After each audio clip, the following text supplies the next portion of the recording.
우리의 신앙생활은 생각보다 좀 추상적인 것 같습니다. 우리가 하나님께 기도하는 것, 찬양하는 것, 예배하는 것, 때로는 감격과 은혜가 있지만 수많은 순간을 이렇게 반복하는 의무와 습관이 우리의 신앙생활을 지배하게 되는 것 같습니다. 하나님을 믿는 것은 실제적이고 그 삶 또한 실제적이어야 하는데 우리의 삶에 신앙의 형태는 있지만 실제의 삶이 무엇이냐라는 의문을 갖게 됩니다. 우리는 하나님의 동행을 원하고 하나님의 임재를 소망하는데 우리의 신앙생활은 눈에 보이는 형식을 제외하면 추상적이 되는 것 같습니다. 신앙생활을 해나갈수록 하나님의 임재가 우리에게 실제적인 삶이 되지 않고 때로는 관념적이고 때로는 추상적으로 그것이 당연한 것인 양 살아가는 것이 진짜 우리가 믿고 추구하는 것일까요? 실제적이고 강력한 하나님의 임재가 왜 우리의 삶에 존재하지 않는가? 왜 우리의 삶에 하나님의 임재가 실제가 아닌 추상적이고 애매모호한 것이 되어가는가? 라는 질문을 하게 됩니다. 우리에게 하나님의 임재만 추상적일까요? 하나님의 임재가 추상적이듯 우리에게는 하나님의 부재 역시나 우리에게 추상적이에요. 그래서 오늘 설교의 제목이요, 추부실부입니다. 이게 무슨 뜻인지 라고 생각하실 수 있는데요, 사실은 별게 아닙니다. 추상적인 부재와 실제적인 부재의 줄임말로 적어보았는데요, 길게 적으면 딱 봐도 재미없다 라고 생각하실 것 같아서 조금 줄여보았습니다. 오늘 본문의 말씀을 통해서 하나님의 추상적인 부재와 실제적인 부재를 함께 나누고 싶은데요, 오늘 본문은요, 출애굽기 32장을 배경으로 합니다. 출애굽기 32장은 너무나도 유명한 사건이 기록되어져 있습니다. 이스라엘이 저지른 최악의 범죄 사건, 바로 황금 송아지 우상숭배 사건이 자리하고 있습니다. 하나님은 시내산에 도착한 이스라엘 백성들에게 하나님의 임재의 모습을 보여주셨습니다. 이것은 어떤 추상적인 임재가 아니었습니다. 실제적으로 임재하시는 그 모습을 보여주셨어요. 출애굽기 20장 18절에서 19절은 그 장면을 생생하게 기록하고 있는데요, 이렇게 기록합니다. 뭇 백성이 우레와 번개와 나팔 소리와 산의 연기를 본지라 그들이 볼 때에 떨며 멀리 서서 모세에게 이르되 당신이 우리에게 말씀하소서 우리가 들으리이다. 하나님이 우리에게 말씀하시지 말게 하소서 우리가 죽을까 하나이다. 하나님께서 이스라엘 백성들 가운데 나타나셨습니다. 하나님께서 실제로 나타나셨습니다. 거룩하신 하나님의 임재 앞에 죄인인 인간들은요, 두려워 떨어야만 했습니다. 하나님의 실제의 그 임재는요, 두려움이었습니다. 그러니 백성들은 모세를 내세웠습니다. 모세를 통하여 말씀해 달라고 백성들은요, 요청을 합니다. 그래서 모세가 시내산 위로 올라가게 되는데요, 그곳에서 40일을 있게 되었습니다. 그 장면을 출애굽기 24장 18절은 이렇게 기록하고 있습니다. 모세는 구름 속으로 들어가서 산 위에 올랐으며 모세가 40일 40야를 산에 있으니라. 백성을 두고 가는 지도자 모세는요, 24장 14절에서 이렇게 당부를 하면서 올라가게 됩니다. 장로들에게 이르되 너희는 여기서 우리가 너희에게 돌아오기까지 기다리라. 아론과 훌이 너희와 함께 하리니 무릇 일이 있는 자는 그들에게로 나아갈지니라 하고, 모세는 아론과 훌에게 이스라엘 백성들의 그 일들을 다 맡기고 시내산으로 올라갔습니다. 그러나 이스라엘 백성들이 어떻게 처신을 합니까? 32장 1절은 이렇게 기록을 하고 있습니다. 백성이 모세가 산에서 내려오미 더딤을 보고 모여 백성이 아론에게 이르러 말하되 일어나라 우리를 위하여 우리를 인도할 신을 만들라. 이 모세 곧 우리를 애굽 땅에서 인도하여 낸 사람은 어찌 되었는지 알지 못함이니라. 백성들이 외치는 겁니다. 우리를 인도할 신을 만들어라 라고 외쳤습니다. 하나님의 영광의 구름을 보고 우레와 번개와 나팔 소리를 들었던 이스라엘 백성들이요, 하나님과 언약을 맺겠다고 했던 백성들이 하나님을 만들어 달라고 하는 겁니다. 출애굽기 32장 4절에서 5절은 이렇게 기록을 합니다. 아론이 그들의 손에서 금고리를 받아 부어서 조각칼로 새겨 송아지 형상을 만드니 그들이 말하되 이스라엘아 이는 너희를 애굽 땅에서 인도하여 낸 너희의 신이로다 하는지라. 아론이 보고 그 앞에 제단을 쌓고 이에 아론이 공포하여 이르되 내일은 여호와의 절일이니라 하니, 금송아지에 여호와 하나님의 이름을 붙이고 이게 너희를 애굽에서 인도하여 냈다라고 하는 겁니다. 백성들은 금송아지에 번제를 드리고 화목제를 드리고 먹고 마시고 뛰놀았습니다. 이해할 수 없는 일이 벌어졌습니다. 그런데 그들이 정말 특이하고 그런 이상한 사람들이어서 그랬을까요? 이 일이 정말 우리하고는 상관없는 그 일이었겠습니까? 우리는요, 오늘 이 말씀을 가지고요, 이스라엘 백성들이 범죄한 이유를 함께 나누고 싶은데요. 이스라엘 백성들이 범죄한 이유 첫 번째는요, 하나님의 부재 때문이었다라는 것입니다. 여기서 우리가 유심히 봐야 할 것은요, 이스라엘 백성들이 죄를 지은 핵심은요, 하나님의 부재였습니다. 백성들이 참지 못했습니다. 무엇을 참지 못했습니까? 하나님의 부재였어요. 그리고 모세의 부재였습니다. 하나님이 보이지 않는 겁니다. 모세가 사라졌습니다. 하루, 이틀, 일주일, 2주일. 하나님의 부재는요, 그들 안에 어떤 두려움을 줬습니다. 하나님이 없는 이 광야를 어떻게 살아가지? 애굽에서 노예 생활을 할 때는 그래도 최고 강대국이었던 애굽의 노예였습니다. 사실 애굽 사람 말고는 그들을 억압할 수 있는 사람들은 사실 없었습니다. 그런데 모든 바운더리가 사라졌어요. 아무도 없는 광야. 힘 있는 자가 빼앗고 힘 없는 자는 빼앗겨야만 하는 그 약육강식의 그 자연의 세계 그 자체에 들어가 있는 겁니다.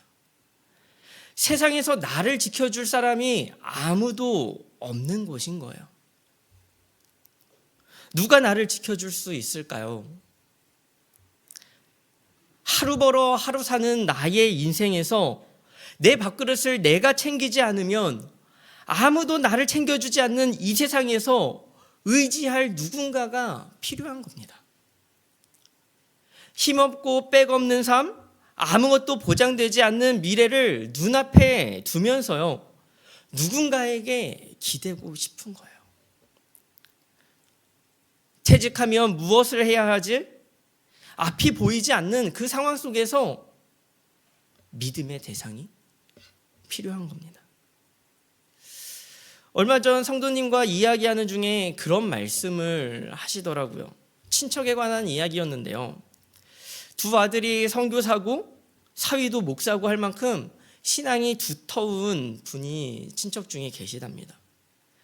그런데 말씀하시는 것이 그런 분도 자녀가 결혼할 때 사주팔자를 보더라 라는 이야기를 하시더라고요. 어쩌면 하나님의 부재가 우리가 죄를 짓는 이유가 되지 않습니까? 기도해도 응답 없는 하나님이니 그러면 내 마음대로 하는 것 아닌가요? 하나님이 부재하시니 하나님 대신 믿을 만한, 신뢰할 만한 사람을 따라, 경험을 따라 살아가게 되는 것 아닙니까? 그것이 우리의 신앙이에요. 하나님의 부재를 다른 무언가로 대체하려는 믿음, 하나님의 부재를 다른 무언가로 대체할 수 있다는 그 믿음, 그런 이상한 믿음이 우리의 믿음의 정체가 아닙니까? 하나님을 믿지만 사실은 하나님이 아니어도 되는 그 이상한 믿음이 있는 겁니다. 이스라엘 백성들은 모세가 떠나고 하나님 없이 하루하루 살아가며 고민이 쌓여가는 거예요. 하나님의 부재가, 그리고 지도자 모세의 부재가 점점 두려움으로 다가왔던 겁니다. 그들이 택한 금송아지는 아주 특별한 우상 숭배가 아니었습니다. 그들의 금송아지는요, 광야에서 하루하루, 그 두려운 하루하루를 버티게 하는 버팀목이었을지 몰라요. 그들은 곁에 있는 하나님, 눈에 보이는 하나님이 너무나도 간절했던 거예요. 그것이 그들의 우상 숭배였습니다. 그래서 출애굽기 32장 8절은 이렇게 말하는 겁니다. 그들이 내가 그들에게 명령한 길을 속히 떠나 자기를 위하여 송아지를 부어 만들고 그것을 예배하며 그것에게 제물을 드리며 말하기를 이스라엘아, 이는 너희를 애굽 땅에서 인도하여 낸 너희 신이라 하였도다. 성경에서요, 이 금송아지를 만드는 장면을요, 무엇이라 이야기하면 자기를 위하여 만들었다 라고 계속 강조하고 있습니다. 우리의 삶에 하나님은 임재하십니까? 아니면 부재하십니까? 하나님의 부재가 만들어내는 우상 숭배의 뿌리가 우리의 삶에도 있지 않습니까? 하나님이 멀게만 느껴지고 때론 내 삶에 관심이 없는 것 같아요. 기도해도 응답이 없는 것 같고 아무리 소리쳐도 메아리만 돌아오는 그런 것 같지 않으십니까? 도대체 나는 어떻게 해야 합니까? 하나님의 그 부재를 느끼는 그 순간 나에게 찾아오는 것이 무엇입니까? 나를 위하여 하나님을 다른 것으로 대체하려는 그런 욕망 아닙니까? 여기서 나누고 싶은 이스라엘 백성들이 범죄한 이유 두 번째는요, 하나님의 부재가 추상적이었기 때문이다 라는 것입니다. 이스라엘 백성들이 범죄한 것은요, 그들이 느낀 하나님의 부재가 그 부재 역시나 실제적인 것이 아니라 추상적인 것이었기 때문이에요. 이스라엘 백성들이 생각했던 하나님의 부재는 단순히 보이지 않는 것이었습니다. 모세가 눈에 보이지 않고 하나님이 눈에 보이지 않는 것이었습니다.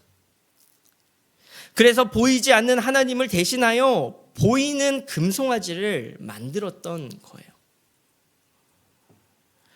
우리는 하나님의 부재를요, 우리가 원하는 모습과 모양으로 추상적으로 접근하려는 경향이 있다라는 것입니다. 우리가 일상에서 하나님의 부재를 느끼는 이유가 무엇입니까? 우리가 원하는 대로 응답이 되지 않기 때문 아닙니까? 내 귀에 들리지 않고 내 눈에 보이지 않기 때문 아닙니까?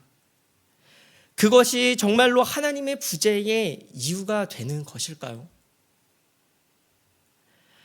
하나님은 추상적으로 하나님의 부재를 느끼는 그들에게 오늘 본문을 통해 실제적인 부재를 경험하게 하시는데요. 출애굽기 33장 1절부터 3절을 함께 읽어보도록 하겠습니다. 함께 읽겠습니다. 여호와께서 모세에게 이르시되 너는 내가 애굽 땅에서 인도하여 낸 백성과 함께 여기를 떠나서 내가 아브라함과 이삭과 야곱에게 야곱에게 맹세하여 내 자손에게 주기로 한 그 땅으로 올라가라. 내가 사자를 너보다 앞서 보내어 가나안 사람과 아모리 사람과 헷 사람과 브리스 사람과 히윗 사람과 여부스 사람을 쫓아내고 너희를 적과 꿀이 흐르는 땅에 이르게 하려니와 나는 너희와 함께 올라가지 아니하리니 너희는 목이 곧은 백성인즉 내가 길에서 너희를 진멸할까 염려함이니라 하시니. 아멘. 이스라엘 백성들은 가나안 땅에 가는 것이 하나님께서 함께 하시는 것이라 믿었습니다. 가나안 땅에 들어가는 것이요 하나님의 백성의 증거라고 믿었어요. 그런 그들에게 지금 본문에서는 하나님께서 말씀하시는 겁니다. 그래, 너희가 원하는 그 가나안 땅 가게 해줄게 라고 말씀하시는 겁니다. 그러면서 단 하나, 나는 너희와 함께 올라가지 아니하리니 라고 말씀하시는 겁니다. 너가 하나님과 함께 한다라고 생각했던 그 모든 것을 내가 다 해주겠다. 그러나 난 너희와 함께 있지 않을 거야. 하나님은 여기서 실제적인 부재가 무엇인지 보여주십니다. 사랑하는 성도 여러분, 내가 기도하는 모든 것들이 다 이루어진다 하여 정말 하나님께서 함께 하시는 것이겠습니까? 우리는 기도의 응답이 하나님의 실존의 증거라고 생각할지 몰라요. 하나님의 음성을 듣는 것이 하나님이 살아계신 증거라 여길지 모릅니다. 그러나 기도의 응답이 있고 음성을 듣는다 하여도 하나님이 나와 함께 하시지 않으신다면 무슨 소용이 있을까요? 우리는 사실 생각보다 많은 상황에서 하나님의 부재를요 많이 느끼고 생각합니다. 그런데 그 대부분이 사실 추상적이라는 거예요.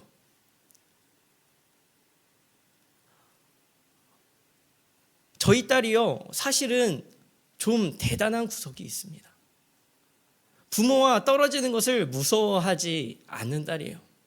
벌써 길을 잃을 뻔한 적이 여러 번이었습니다. 그런데 얼마 전 딸을 데리고요 지인의 집에 잠시 다녀오게 되었습니다. 손에 짐이 있어서요 손에 잔뜩 짐을 쥐고 그리고 딸은요 뒤를 졸졸졸 따라왔어요. 그리고 지하 주차장으로 나가는데요. 저는 짐이 있으니까 이렇게 나갔는데요. 지하 주차장에 있는 자동문이 제가 나가자마자 탁 닫혀버린 겁니다. 그때 딸아이가 어떻게 했을까요? 울었습니다. 마구마구 울었어요. 저는 너무 생소했습니다. 왜요? 혼자서도 막 아빠 엄마 몰래 막 도망쳐서 돌아다니던 애가 그 순간에 우는 겁니다. 왜일까요? 유리문이라 부모님이 보이지만 문이 닫히는 그 순간에 눈에 보일지라도 단절되었다고 느낀 거예요. 가까이 와, 이쪽으로 오면 문이 열려 라고 외쳐도요 그게 들리지 않더라고요. 우리가 왜 하나님이 아닌 것을 하나님으로 대체하려고 합니까?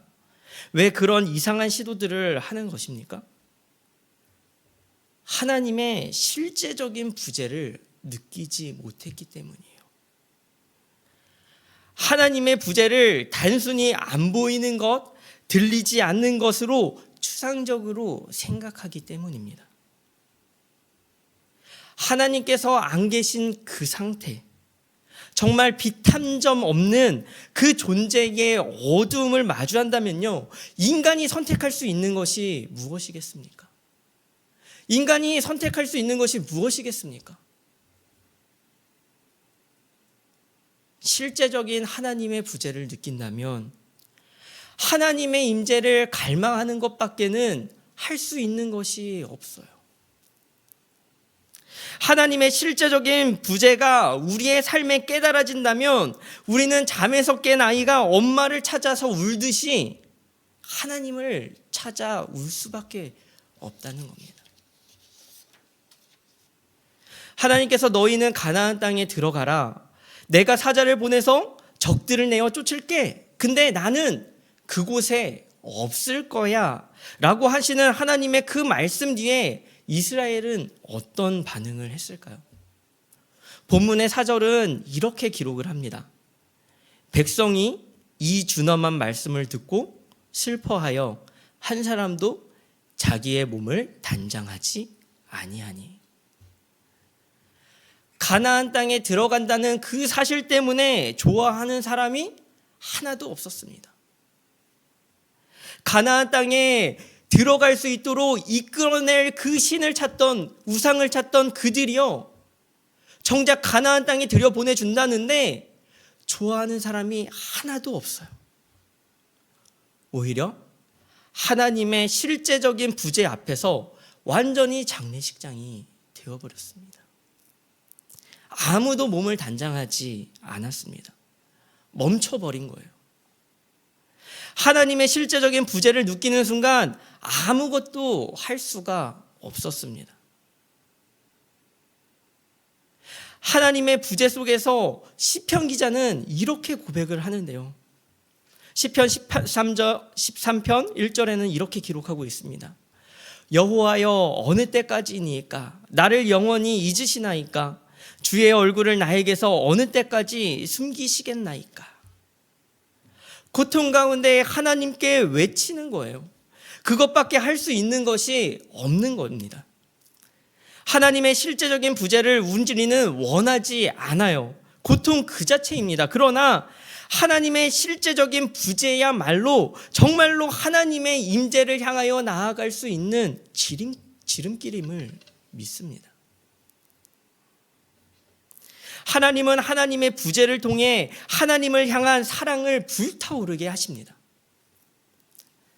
하나님의 실제적인 부재를 경험한 이스라엘은요, 하나님의 말씀대로 자신들이 가진 장신구를 떼어냅니다. 이전에는 우상들을 위해서 떼어내었던 것이지만 이제는 하나님만을 위해서 다 떼어내며 하나님 앞에서 자신의 죄를 고백하는 거예요. 그것이 하나님의 부재를 경험한 자들의 모습이었습니다. 하나님이 없으면 안 됩니다. 하나님이 없으면 안 됩니다. 라고 외치는 것이 하나님의 실제적인 부재를 경험한 자들의 외침입니다. 말씀을 정리하고자 합니다. 우리의 삶에 하나님은 인재하십니까? 아니면 부재하십니까? 우리의 삶에 존재하는 하나님의 부재가 있다면 그 부재의 고통을 실제로 경험하는 우리가 되기를 간절히 소망합니다. 하나님의 부재 앞에서 하나님이 없으면 안 됩니다. 이 세상 그 어떤 것도 필요하지 않습니다. 오직 하나님만 옆에 계시다면 그것으로 나는 만족합니다. 진정으로 하나님의 임재를 갈망할 수 있는 우리가 되기를 소망합니다. 그래서 하나님을 어떤 하찮은 것들로 대체하는 것이 아니라 하나님 한 분만을 갈망하며 그분의 임재만을 소망하는 저와 우리 성도님들 되시기를 간절히 소망합니다.